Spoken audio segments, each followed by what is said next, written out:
At 16, I was packing COVID masks into sandwich bags in my parents' house. 5 years later, I built an e-commerce brand that did over $30 million in revenue. And I'm still running it to this day. None of the guru bullshit. I actually have a real product, I have real ads, and I have a real brand. So in this video, I'm gonna break down the exact lessons that help me scale from 0 to 8 figures in revenue. So you can avoid my mistakes and copy what actually works. Because if you don't, you'll miss out on experiencing the type of life I get to live right now. And you'll continue to dropship shitty low margin products that never scale. So let's dive right into it. And just so you know that I'm not lying, here's proof of our total company revenue. As you can see with Bright Sport, the brand which I started since I was 16, I've done over $30 million in revenue. As you guys can see in here, it's $21.5 million in revenue. But obviously I have my Amazon, I have the other platforms which are selling on. So in total, I've done over $30 million in revenue. So if I talk about my lessons in e-com, I know what I'm talking about. And if you're coming from my main channel, all the vlogs and content lifestyle is fun. But I realized that if I was 16 again right now, what I really needed was a real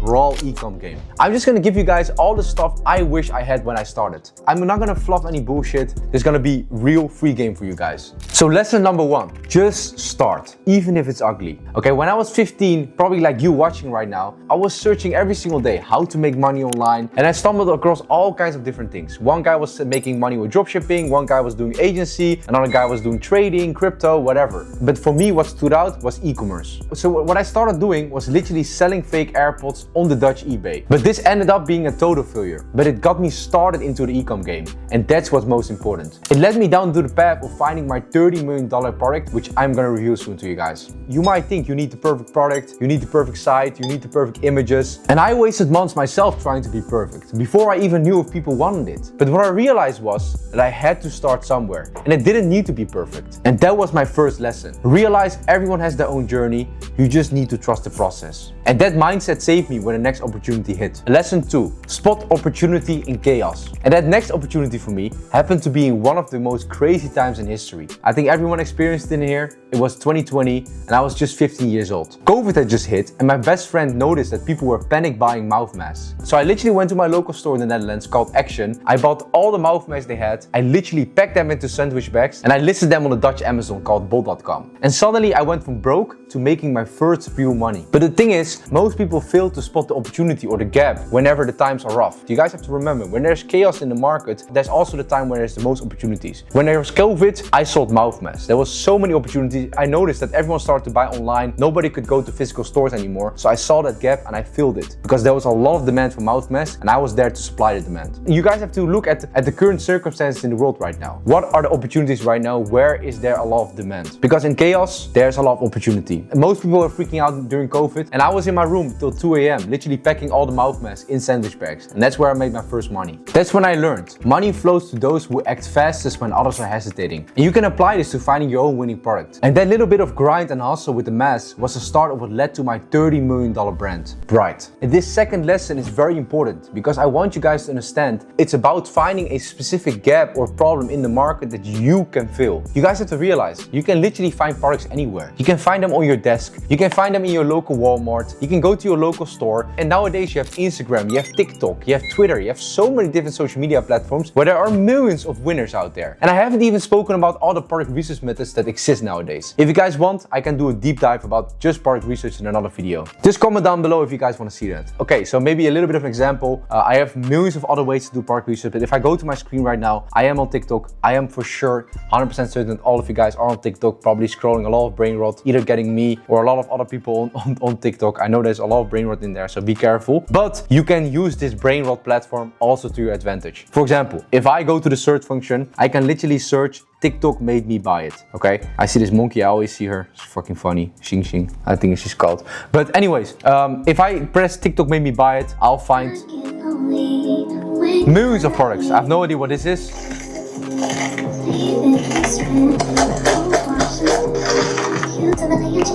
Some summer product, actually, which I actually need right now because I'm sweating as fuck here in Dubai. It's 40 degrees outside. It's fucking hot. It's a sauna inside of my house. But look, I find millions of other products here, okay? I can find so many products. And the thing is, if you look at the views, bro, this video from this summer product got like 1.8 million views. That means there's already demand for the product. Okay, that means people don't watch this video and liking it and sharing it if they were not interested in the product. Okay, I gave you guys a winner in here by just searching for 20 seconds. You guys got a product in here which you guys can sell in the summer. Obviously, I haven't done real product research about it yet, but I can dive deep into that in another video if you guys want to. You guys are probably asking right now, how did me selling mouth masks lead me to making a $30 million brand? And that leads me to lesson 3. You want to build a brand, but only after you got proof of concept. After I couldn't get mouth masks anywhere else, I went all in on just my own brand. I was done doing the old-fashioned ways of product research. I saw a product that just went crazy viral in the US. It was a glowing basketball. I literally saw it on World Star on Instagram. And I thought to myself, no one is selling this in Europe. I could be the first. So I took a huge risk for me at the time. I ordered samples, I built a website, and I really looked in on getting everything perfect. And the problem was, I spent months perfecting a product which nobody asked for yet. I spent thousands, tweaked the website for weeks, and still had no traction. And I was literally back to zero. I was depressed as fuck. I was literally in my room and bro, I didn't know what to do anymore. My girlfriend at the time even broke up with me. That was one of the darkest, deepest moments of my life. I am gonna lie. You guys know the first heartbreak always hurts the most, but anyways, I'm over it. I'm very fucking successful. She's not. But I always knew from rock bottom, the only way is up. And that's where I had to make the painful mistake, which brings me to this third lesson. You wanna validate before you build, okay? You don't wanna marry your product, really. It would be like marrying a girl after your first date. It's just stupid. And believe me, you don't need a perfect product. First, get it out to the market, test the market, prove there's demand for it, and then go all in with the branding process. So you're probably then asking, what is the best way for me to test it without risking everything and making the same mistake that I did? So what I would do is literally borrow content. In the beginning, the issue was I started to order the sample. I tried to make a perfect product. I did photo shoots myself in my house. I still have all the footage of me literally grinding in my house. I actually still use this content on my website. That's a side note. But the point is, I spend a lot of time in trying to make everything perfect and to do everything unique and do it my own way. But you don't have to. Especially when you're just starting out, you want to go into something which already has proof of concept. Okay, you don't have to reinvent the wheel. You'll find a product which is already selling pretty well. There's a lot of active ads in the ad library. You see the product is selling a lot. Obviously, you have a lot of competition, but where there's a lot of competition,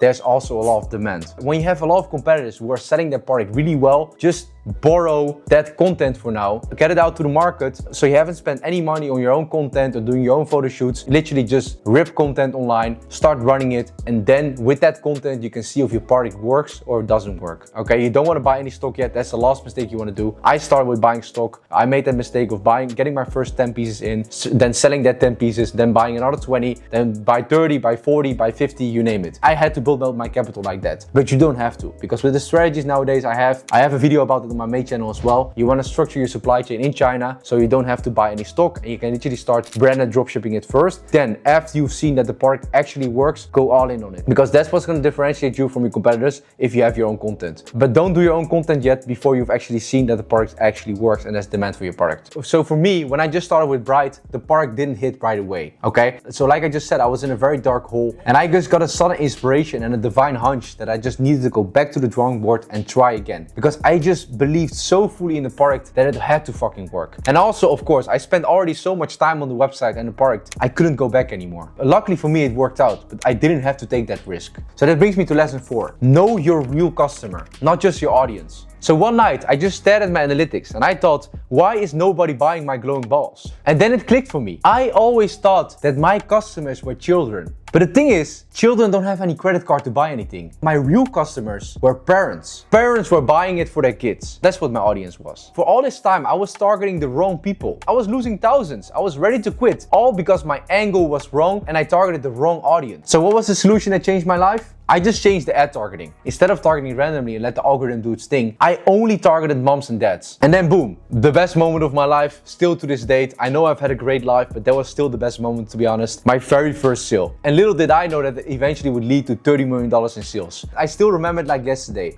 It was literally the best day of my life. And then I went from 1 sale to 2 sales, and then it suddenly went to 5 sales a day, and then I was suddenly doing a couple of $100 in sales a day. Then I was doing $500 a day. Then I hit a record of $700 in 1 single day. And everything changed for me when I got clear on who I was actually serving. So if you don't know who your exact customer avatar is, you don't have a business. You're just gambling at that point. You guys know I love gambling, but you don't have to gamble on this, okay? You can take it for certain if you know your target audience. As you guys can see, my story to $30 million was far from easy. And I still have many, many more lessons to share. But that's exactly why I started the Winner Circle. Not only am I actively scaling my own e-commerce brand past $30 million, but I've also personally coached over 300 students in our community of all like-minded killers. Like Jasper, who literally went from his 9-to-5 job, working a minimum wage, depressed as fuck, to doing over $200,000 a month with his e-commerce store. Or Anthony, 18-year-old guy from France, who literally ran from a complete beginner to over $100,000 per day. That's one of the craziest and fastest case studies I've ever seen, but it's all possible with the lessons I've learned. So if you're interested in joining the Winner Circle, I'll put a link in the description where you can apply. Now let's get to lesson 5. When you see green, go all in. Once I saw that I had proof of concept, I reinvested every single fucking dollar I made. I made custom content. I made my own product photos. I made custom packaging. I made my own content. And that's when I went from doing a couple of $100 a day to thousands a day. Okay, it's essential that once you see that the product is working well, now you need to do your own content. You have to differentiate yourself from the competition right now, because this is the only way to do sustainable big numbers in e-com. If you don't, if you keep using other people's content, someone else will make his own custom content and will outcompete you. Of course, I also know guys who have done millions with borrowed content, but as you see with them, they are very fast back to zero. So if you validate your product and it's an actual winner, stop being lazy. After you got proof of concept, go all out. Your own content, your own product images, your own branding, you name it. Because if you don't, your ads will die out fast because it's all stolen content and Facebook will know this. Okay, you have to differentiate and just go all out. Like what I did with Brightsport. I mean, you guys see my website right now. Obviously it looks beautiful. We rebranded the whole website recently, but as you guys can see, if I go to my product page right now, the first thing I did once I got proof of concept, okay, I obviously in the beginning, I already had some product images on my website, which were already made by myself. A lot of things were still borrowed from other competitors. But what I did is I started to make a lot of custom content. All the content you guys are seeing in here is all what I ordered, all what I got after I got proof of concept. Even Enzo Knol is like one of the biggest Dutch vloggers. For the Dutchies, they know him probably. Even him, he even ordered my product organically. That was a different story. But yeah, as you guys can see, got this girl. Don't ask me what color the ball is. But yeah, you guys get what I mean, okay? Like I started to get all my custom content that I made myself, okay? And that's just essential if you want to succeed in this market long term. You need your own content. And that brings me right away to lesson 6. Because if you want to do really well in e-com, you want to scale beyond your product. And what I mean with that is you want to scale your products and you want to scale your countries. As you guys can see in here, once a soccer ball hit for me, I added a basketball. I even added the air pump, which you guys can see here in the upsells. Eventually, I was selling every single ball. I was selling American footballs to the American market. I was selling rugby balls, volleyballs, net balls, arm sleeves, glasses, grip socks. I started to expand my product line, okay? I started to go from a dropshipping looking store to a legit household brand. And people make this mistake of not diversifying once they got a banger product. You have to imagine your first product as a bridge and it has to be built with many parts, whether it's upsells or cross-sells. And the goal is to systemize this growth. So as soon as your winning product does well, you want to diversify your products and add upsells to increase your average order value. Because you need to increase your average order value to compensate for your higher cost per acquisition you're going to have when you start scaling. But more into that in another video. And this is essential. So you're probably thinking, how do I add new products? So there's 2 ways you can add new products to your store. The first way to do it is as upsells. What I mean with upsells is adding products that strengthen your current winning funnel, okay? So for me, it's a soccer ball, right? I can add an air pump. I can add this as an upsell to the current product page. I can add arm sleeves. I can add socks. I can add the glasses. And all of these products, all of these products are complementary to my main hero product, which is my soccer ball. You're basically adding products that make sense to your hero product. Okay, for example, a soccer ball and a pump. Soccer ball, you can add glasses, which you basically see the ball at night as well. These kind of things, okay? Or for example, you have golf balls, and with the golf balls, I'm also selling these golf tees, right? These are products which you can sell to your current funnel. These are upsells which you can add to your current funnel. So that's method 1. So second way is doing cross sells. These are products which you can basically also run ads to you for yourself. For example, a basketball, a American football, and rugby. For me, it's different kinds of sports. Obviously, people who are interested in a glowing soccer ball might also be interested in a glowing basketball. The difference between a cross sell and an upsell with these kind of products I'm adding, I can actually run ads to this product directly. I can run ads for the American football, which I've made millions with as well. I can run ads to the golf balls, which I've also done pretty well with. And I can run ads to all the other products, okay? These are products which your main customers from your winning product might also buy, but you can also like expand your ads with also running ads to these kind of products, okay?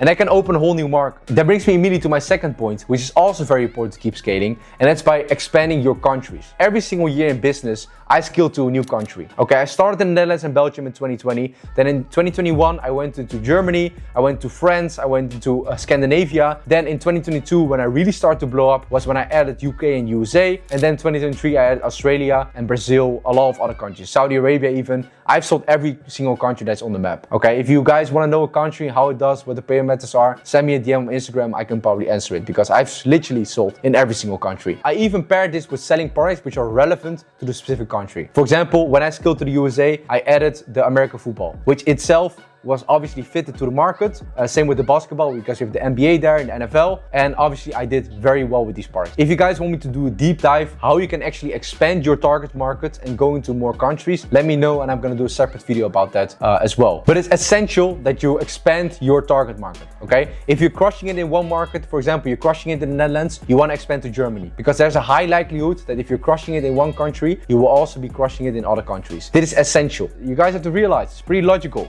The more potential customers you have, the more potential money you can make, okay? So remember that. So lesson 7, scale fast or be outrun. And now last but not least, I want to review how I scaled to my first 100K days. It was crazy. And looking back now, even then I feel like I played small and I could have made $500,000 a day if I applied what I'm about to tell you right now. I was doing 45 ROAS on 30-40% margins, literally on $200,000 a day. But the issue for me was I didn't prepare enough and I didn't prepare my supply chain on this crazy scale, so I couldn't scale further. And one of the biggest mistakes I've seen people make, it's not really a mistake, but it's more a mindset thing, is that they have imposter syndrome. They believe they do not belong to that level, okay? They start to do $10,000 a day, but they stop scaling while they're doing 40-50% margins on 45 ROAS, and they still are not scaling further because they deeply down do not believe they belong to that level, okay? Believe me, once you got a winner, fear is the most expensive emotion you can have. Don't be afraid to up your budgets. Because whenever you got a good ROAS and things are just profitable, just fucking scale, okay? Don't hold back. Whenever your results are there, the ROAS is there, everything is going well, up your fucking budgets. Up your fucking budgets. Believe it or not, it's a mistake which a lot of my students are making. If they were actually scaling, they could have done much more. And that is the full story for this first video. Let me know what you guys think about this concept, about the raw concept of just sharing ecom value with you guys. Obviously, I'm still gonna do the crazy vlogs and all the crazy stuff on my main channel. Let me know what you guys think about this format of just sharing free game with you guys, and drop in the comments down below on what kind of subjects you guys want to see. See you guys on the next video. Ciao.